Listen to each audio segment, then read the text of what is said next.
Let's have a nice cup of TRE in the afternoon with Hannah Murray. Joining us on the line now is Jamie Hailstone. He's an author, journalist and music critic. His new book is Chris Rea, Song by Song. It's a comprehensive guide to all the songs released by British rock star Chris Rea, who will be forever known for his seasonal smash Driving Home for Christmas. Welcome to the show, Jamie. Hi there, Hannah. Great to be with you. Oh, lovely to have you with us. And I'm pleased you've written a book about Chris Rea. I remember distinctly, I know it wasn't that long ago, over Christmas, the news was announced on the 4 o'clock news Spanish time of his passing. So I literally started my show with Driving Home for Christmas and felt really sad of the reality that he's never going to be driving home for Christmas again. I found it really poignant.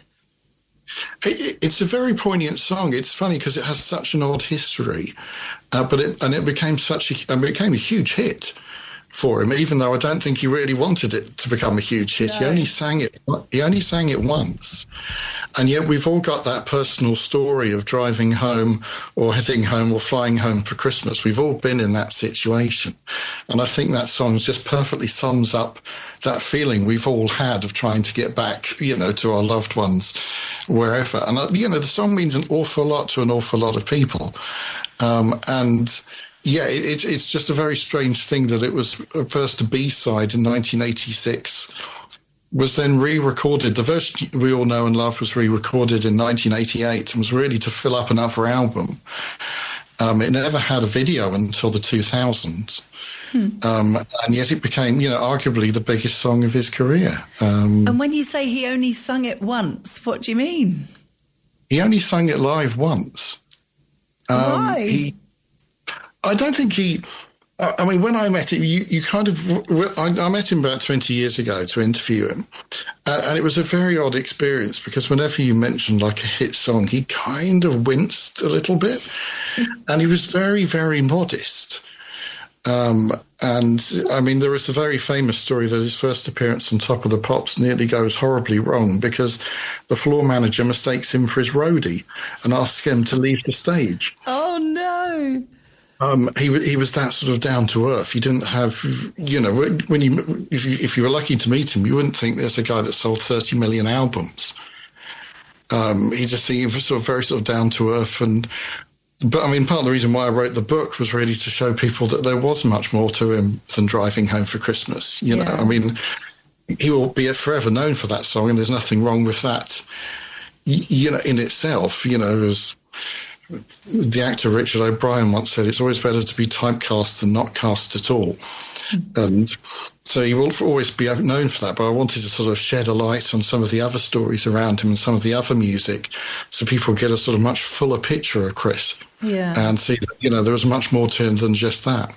Sad for him, though, I guess, that he was best known to a lot of people for a song that he didn't really like very much. Well, I'm sure the checks every year probably help. Yes, I'm sure. Sometimes artists, when you chat to them, have very odd relationships if they're just known for one song. I once interviewed Steve Harley, who was the guy that did Come Up and See Me, Make Me Smile. And he said very matter-of-factly, look, I am forever going to be that guy. That's the song they'll play at my funeral. He says, I know that. And he says, every night we have to play it. Every night we will play it.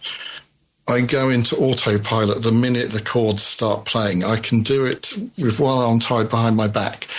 He said, I'm completely in autopilot, but when I look out in the audience, I can see the reaction, and that's worth every penny. He says, I can see people that were, there'll be a couple there that met when it was on the radio, or maybe it was on a disco, or it was the song that was playing when their first child was born or something like that. And he said, so for that just split second, the small amount of pain is worth it.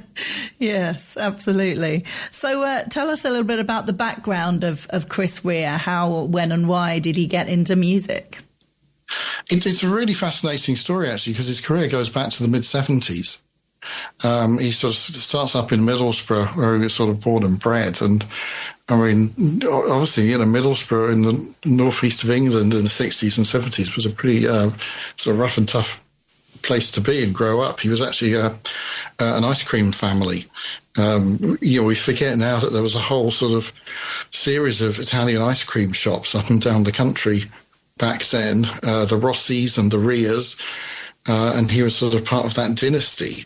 Wow. And sort of rebels. And of course, if you're into your classic rock, you'll know that Francis Rossi of Status Quo was indeed an ice cream Rossi himself. How funny.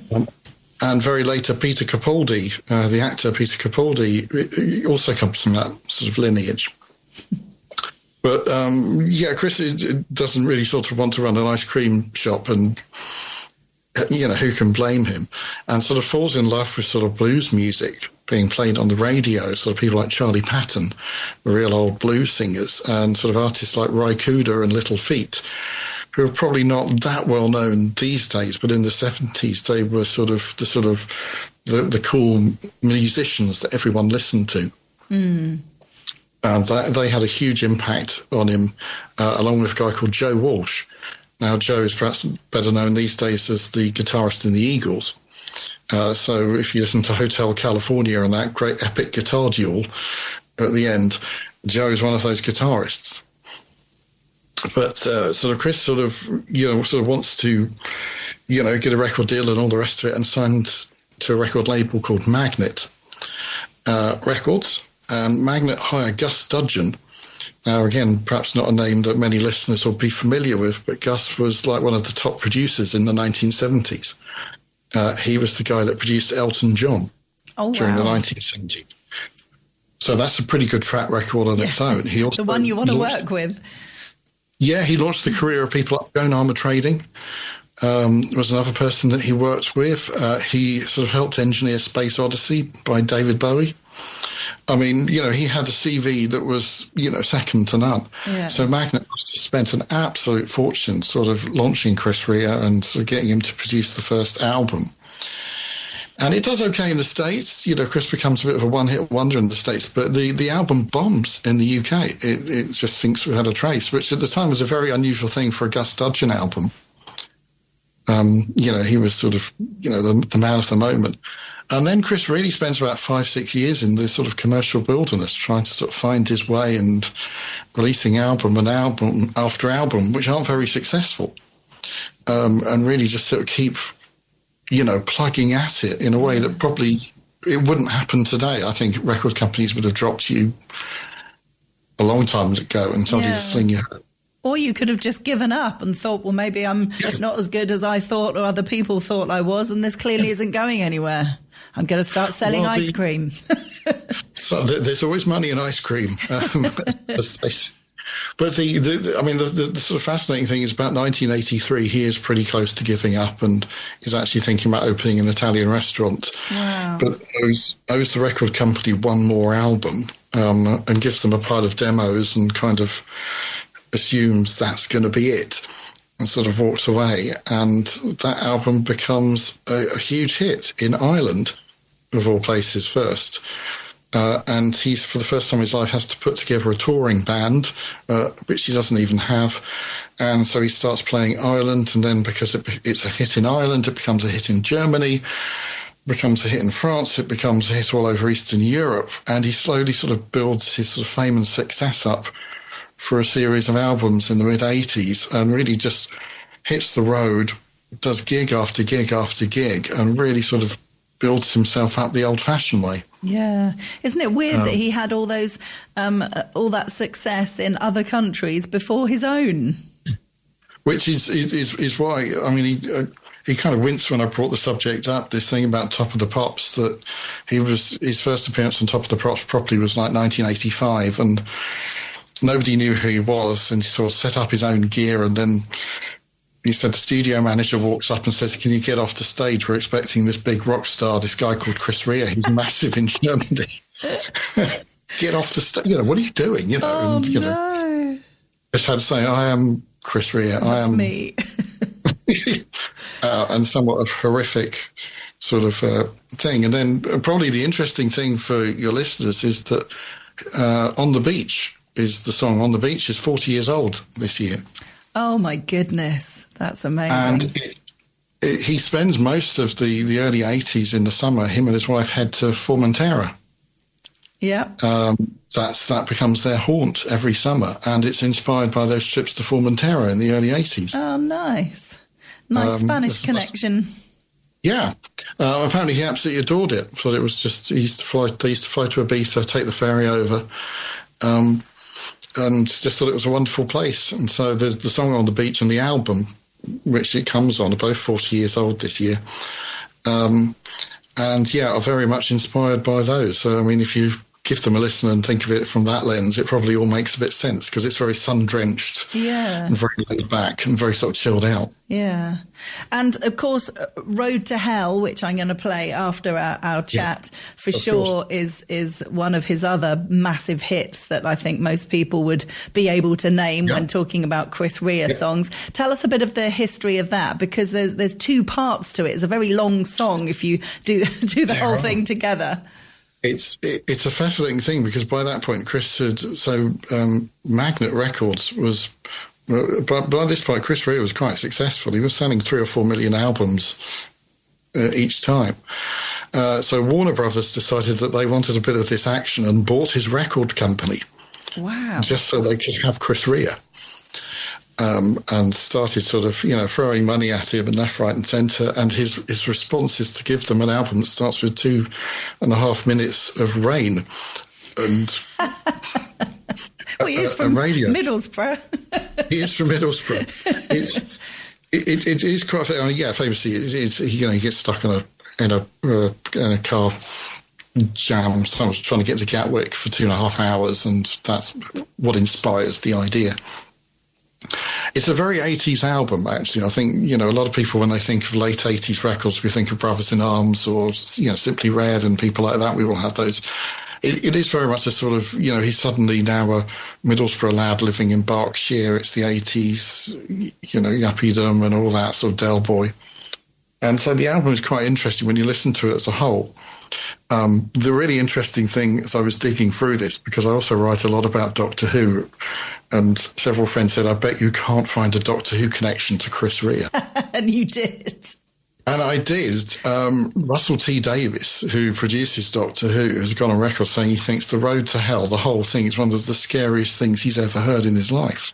Wow, okay. He said that the first bit's still on a highway. He said, absolutely petrifying, And the record is kind of interesting. I don't think the record company knew what was going to happen. And so if you know the album, it's sort of, there's two halves to it. The first half is The Road to Hell and finishes with Looking for a Rainbow, which is a great Chris Rea song. Second half is perhaps not quite, in tune with the rest of it. And I think they were worried that the record company was going to go absolutely nuts and say, you can't put this out. What on earth is this? So they sort of hedged their bets with an album of two halves. But of course it was huge, it was his first number one album.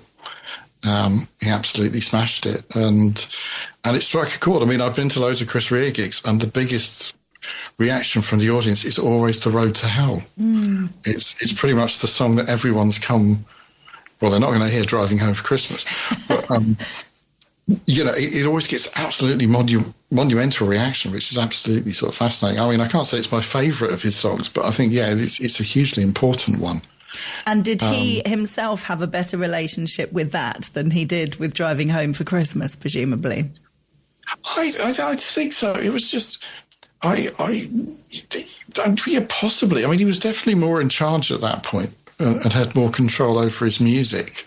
I mean, as the sort of 90s go on, really, he starts facing quite a lot of health battles, and that becomes much more important. But that was a sort of golden era. Mm-hmm. And I mean, the interesting thing was, I think at that point, probably the record labels were like, do you want to break America? Because this is going to sell by the truckload in the States. We launch you can be as big as you want to be. But he wasn't very keen on touring sort of that far away. He never really played America. You always got the sense that he'd much rather be at home with his wife and kids. And so he sort of turned down quite a lot of opportunities at that point to go and tour the States and put his family first, which, is fair enough. Yeah, interesting. And something I read as part of your book. He was an unlikely star on the European dance music scene. What was that about? Yeah. You wouldn't put Chris Rea and raving in the same sentence. No.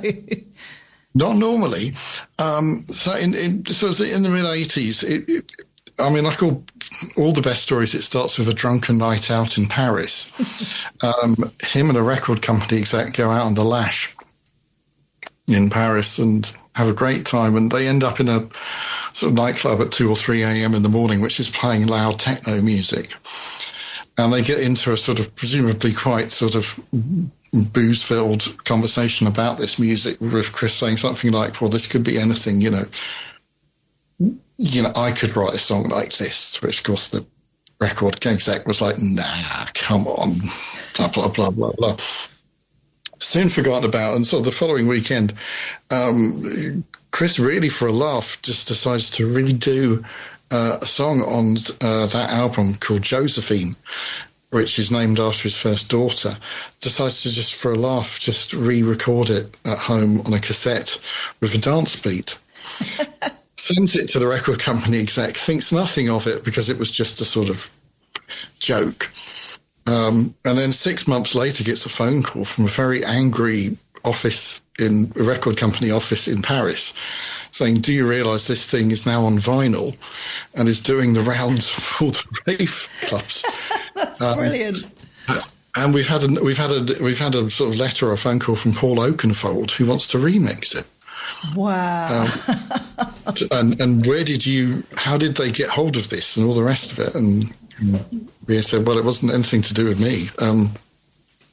So the track, for a very odd reason, if you talk to a certain generation of ravers, they love Chris Rea. They have huge memories in the late 80s of dancing at 2 a.m. in the morning to Josephine. Brilliant. Which is perhaps not the sort of association you would, naturally think. Maybe he should have done more rave tracks. Who knows? Yeah. He'll be turning in his grave, won't he? Driving home for Christmas and a rave track. He's like, no, this wasn't the plan. Of all the legacies one could have. Exactly.